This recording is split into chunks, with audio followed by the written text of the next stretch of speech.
This is your news source evening bulletin for today, Wednesday, the 28th day of April in the year 2021.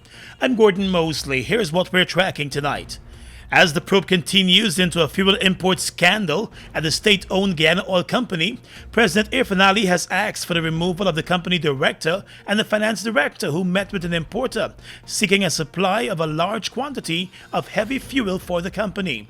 At a press conference this morning, President Ali announced that board member Akani Blair and company secretary and finance director Sean Passad will be removed from the company because of their inappropriate contact with the importer.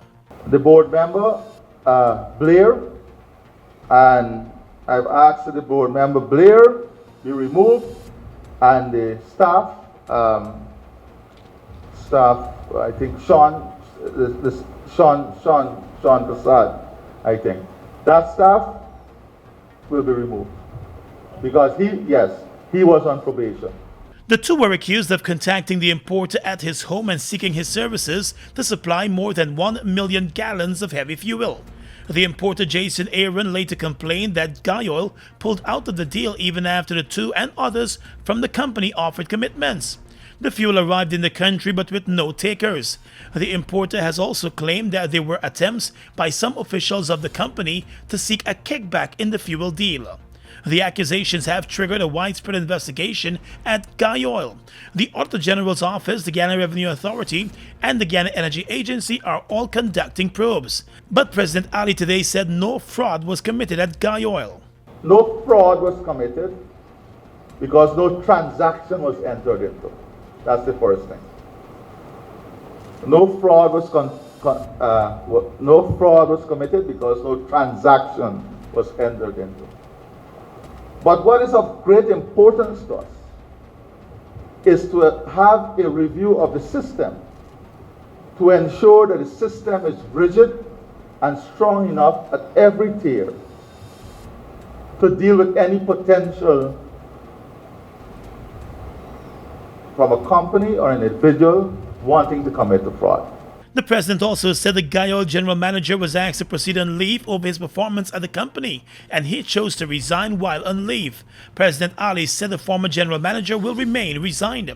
The president said other investigations are ongoing at Guyana since there are other allegations of corruption.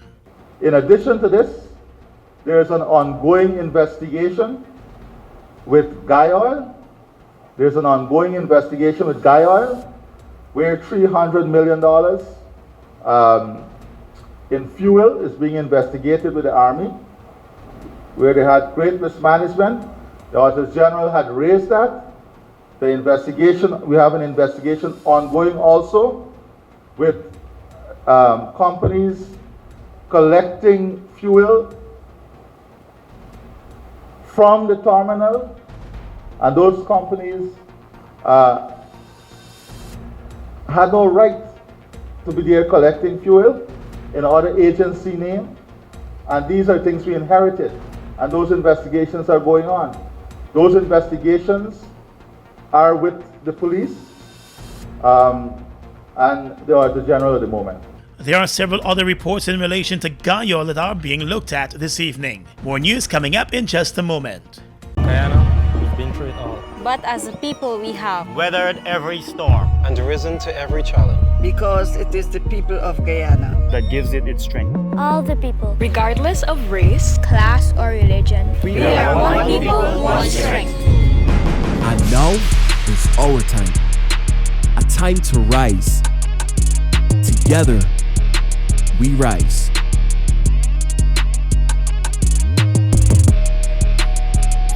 At Sosh Financial, we create strategies for strengthening business and personal finances while helping our clients to build sustainable wealth. Our financial and business consultancy services are uniquely tailored to ensure every client receives quality packages and optimal results. Our financial services include financial reporting and analysis, financial status assessment, internal audits, bookkeeping and records management, financial planning advice, tax returns. Our business advisory services are related to business plans, business startups, operational improvement, business management, document preparation, procedures development, efficient marketing. Call or WhatsApp us today for your free consultation on telephone number 592-665-6045. Sash Financial, strengthening businesses, building wealth. Mobil 1 is more than oil. It's many oils. It transforms at the molecular level. When cold, it's thicker than honey. When hot, it's thinner than water. Mobil 1 adapts and readapts to last longer. 16,000 kilometers between oil changes. That's your engine evolved. Sol Guyana is the authorized distributor of Mobil lubricants. You taste the cheese, you hear the crunch. Grab a zoomers and zoom into fun. And with the first taste, you feel like you don't want it done. Blast off to a whole new place with every single bite. The cheesy goodness bring your taste buds alive. So let's just zoom into fun with this wheel-shaped light. Zoomers, zoomers, zoom into fun.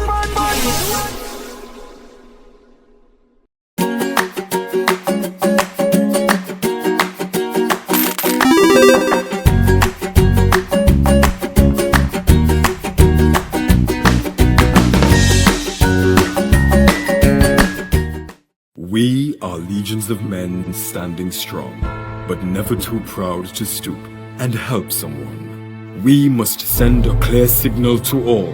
Do right, walk in upright ways, knowing that's what being a man is all about. And ever aware that things will only get worse when good men do nothing. Stand strong. Be the one to live right. Mom, what are you doing with GPL on your list? Child, you forgot I have to pay GPL?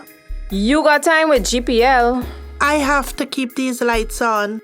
The customers who think in that manner and refuse to honor their obligation to GPL are obviously not playing their part in ensuring quality service delivery. So, I will continue to pay my GPL bill on time, every time. I recognize the value of your point, Mom. You were right.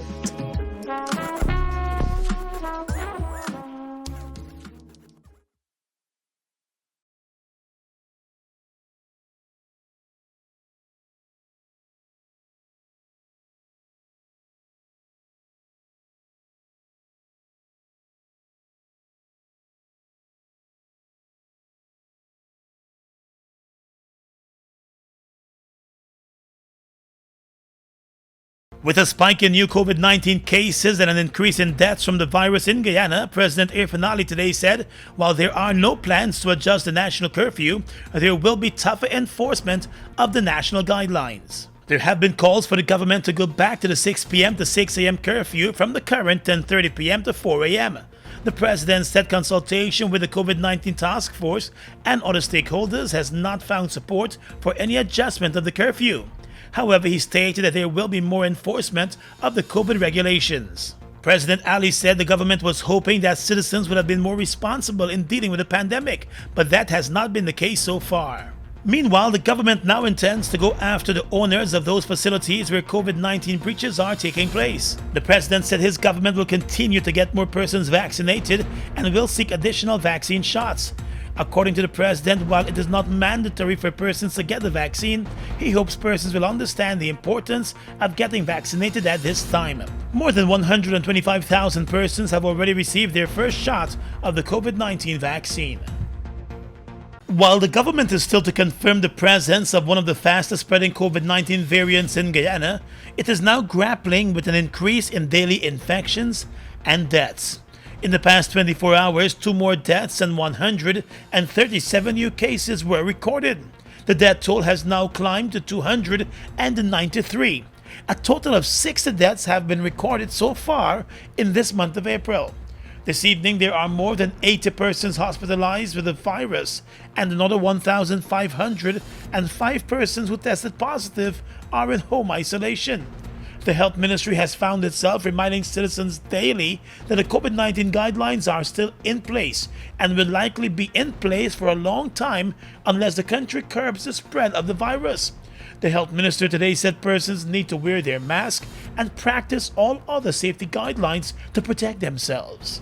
Well, we have to educate, and I suppose by doing that, eventually the message would get across to people. We have consistently been repeating these messages because we know that it works. If you wear your mask properly, you are going to prevent the virus from spreading. You are going to prevent exposure to the virus. But if you're not wearing the mask properly, because we have noticed that there are lots of people who would have a mask in their possession. Some people have it in their pockets, others have it below their chin, exposing their nose and their mouth. If you do that, then you are not preventing transmission. You prevent transmission by using these masks to create a physical barrier between yourself and the virus, and that's how you prevent transmission. So you're going to prevent the virus from entering your body. And the most common ways in which the virus enters your body would be through your nose or your mouth. And if you don't wear your mask consistently and you are in crowded areas, then you're putting yourself at risk of getting the virus. Meanwhile, the vaccination drive by the government has been progressing well, with more than 3,000 persons being vaccinated daily. More than 128,000 persons have so far received the first shot of the COVID-19 vaccine. Let's tell you now that the government of Suriname has suspended the Canawaima ferry service between Guyana and Suriname indefinitely. It's a bid to curb the COVID-19 cases in Suriname, the Ministry of Public Works in Guyana has said. The ministry, through the Junior Public Works Minister Deodat Indar, said only repatriation trips will be allowed and health emergency evacuations will take place during the lockdown by Suriname. Please be advised that only repatriation trips will be allowed and health emergency evacuations during the lockdown. This measure has been implemented by our Surinamese partners in their bid to curb COVID-19 cases in Suriname. Effective from today to May 2nd, 2021, only one round trip per week will be facilitated to allow for repatriation. This means that only Guyanese in Suriname can cross over to Guyana, and only Surinamis that are here in Guyana will be allowed to cross into Suriname. Additionally, only persons authorized by the Surinamese officials will be allowed after receiving prior approval. Additionally, only a person authorized by Surinamese officials will be allowed after receiving their prior approval.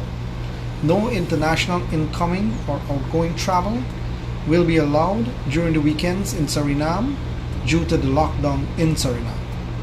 The mandatory quarantine formally instituted will no longer be required, as well as COVID-19 test results for Surinamis to return home at this time. Earlier this month, the Surinamese government amended its COVID-19 protocols for passengers arriving in that country, requiring them to quarantine for 7 days at their expense on arrival, in addition to presenting a negative COVID-19 test result. Both Guyana and Suriname have seen a steady increase in their COVID-19 cases in recent weeks. The Guyana Public Service Union has issued a fiery statement lambasting the Guyana government for what it calls the slothfulness of the government to negotiate wages and salary increases for public servants. The union today said it submitted a proposal to the government last September, and there has been no planned meeting or start of negotiation to date. According to the union, the government has seemingly ignored the cry of the working class by turning a deaf ear to the requirements for bargaining and consensus. It said as such, the working class is made to suffer without any hope of timely redress. The union said workers last received a salary increase in 2019, but since then a lot has changed for them economically, including the impact of the COVID-19 pandemic, which has resulted in the increase in cost of living. According to the GPSU, the government has been displaying sensitivity and generosity in many things, including other states like Barbados and St. Vincent, where to its credit a timely humanitarian response was made. Locally, the union said the government has approved $200 million for Gaisuku and its workers, but not a cent has been allocated for public sector workers, who have been taking the risk to ensure collectability and stewardship for government funds during the pandemic. The union said the government has vacillated with the payment of a risk allowance to critical frontline workers of the public service, even though agreed to in principle previously by both sides. The union said risk allowances were agreed upon but seemingly did not receive the blessings of the power brokers within the government. The union has reminded the government that it campaigned on a promise of raising public servants' salary by 50% and should therefore keep its promise. This evening, the GPSU said it is calling on the government once again to stop what it calls its uncaring and insensitive approach to addressing the interests of public servants across the country. The construction site for a new mall on Regent Street was shut down today after a worker fell to his death from the 6-story building. The dead man has been identified as 25-year-old Lloyd Feroz of Good Intent, West Bank, Demerara. The incident occurred just after 1 o'clock this afternoon. The construction worker fell from the 5th floor of the building, which has been under construction for several months. It is owned by newspaper publisher Glenn Lal. Mr. Lal told News Source that there were just 5 workers on site at the building at the time of the incident. He said there was no construction work taking place on the 5th floor at the time, so he was surprised when he received the news of the contracted worker falling to his death from the 5th floor. The businessman explained that the workers were all at lunch at the time of the incident, and the young construction worker might have ventured to the 5th floor to relax during his lunch break. The Ministry of Labor has launched an investigation into the incident and has put a pause on continuous work at the site. Guyana is currently observing Occupational Health and Safety Month. Earlier this month, the Minister of Labor said he is very concerned about the number of workplace accidents that have been occurring at construction sites in the city. And it has happened again. For the 3rd time within a month, a Guyanese traveler to the US has been busted while attempting to smuggle whistling birds into the United States. While in the 2 previous incidents, the bird smugglers were fined at the JFK airport and sent back to Guyana, in the latest case, the smuggler has been charged. 36-year-old Kevin Andre McKenzie appeared in court and was charged with the illegal importation of wildlife. He was held at the JFK airport in New York, with the bird stuffed in hair curlers and hidden inside a jacket he was wearing, as well as around his feet. In total, he arrived in the US with 35 live finches. McKenzie told the US authorities that he was offered $3,000 to traffic the birds into the US. He was granted bail in the sum of $25,000. If convicted, he could face up to 20 years in jail. Earlier this month, 2 other Guyanese nationals were held at the JFK airport after arriving on separate flights with a total of 99 of the whistling birds. In those 2 cases, the birds were hidden in the carry-on luggage of the 2 passengers, who were both denied entry and sent back to Guyana, while the birds were allowed to stay in the US. The birds are being smuggled to be used for whistling competitions in the New York area, where the top prizes usually range from between $10,000 to as much as $15,000. The 3 incidents have raised serious questions about the security lapses at Guyana's Cheddi-Jagan Airport. Outgoing passengers would have to submit their bags to be scanned and will also have to undergo a full body scan before departing. It's unclear how the 3 men with whistling birds all made it past the various levels of security at the Cheddi-Jagan Airport without being noticed and without a sound being heard.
Across the region tonight, a former Minister of Industry and elected Member of Parliament in Barbados was sentenced to 2 years in jail for his role in a scheme to launder bribe payments from a Barbadian insurance company through bank accounts in New York, according to a release from the U.S. Department of Justice.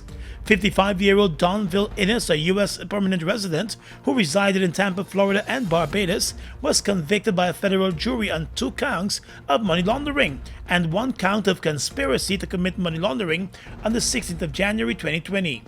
According to the evidence presented at trial in 2015 and 2016, Innes participated in a scheme to launder into the U.S. approximately $36,000 in bribes that he had received from high-level executives of the Insurance Corporation of Barbados Limited. The release said that in exchange for the bribes, Innes leveraged his position as the Ministry of Industry to enable the company to obtain 2 insurance contracts from the Barbadian government to insure over $100 million worth of government property. To conceal the bribes, the release said that Innes arranged to receive the money through a U.S. bank account in the name of his friend's dental company, which had an address in Elmont, New York.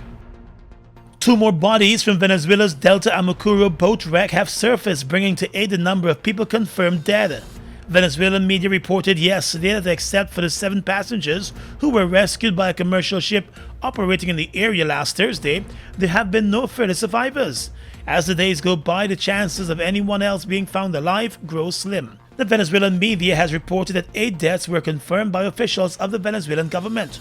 One official also called on citizens to provide updated photos and information and tattoos and clothing that will assist in identifying the bodies recovered so far. The boat was heading to Trinidad and Tobago when the tragedy occurred. The passengers tried to dispose of their belongings and goods which they had planned to sell in Trinidad, but as the boat sunk, they held on to the floating items. Only those with life jackets survived. And finally tonight, international news. 8 persons were killed and several others seriously hurt in a fire at an illegal hostel in the Latvian capital of Riga, officials have confirmed. The BBC reports that firefighters were called to the apartment on the top of a 6-story building in the early hours of this morning. At least 24 people were evacuated from the burning building, some suffering burns and smoke inhalation. Most of the victims are believed to be foreign tourists.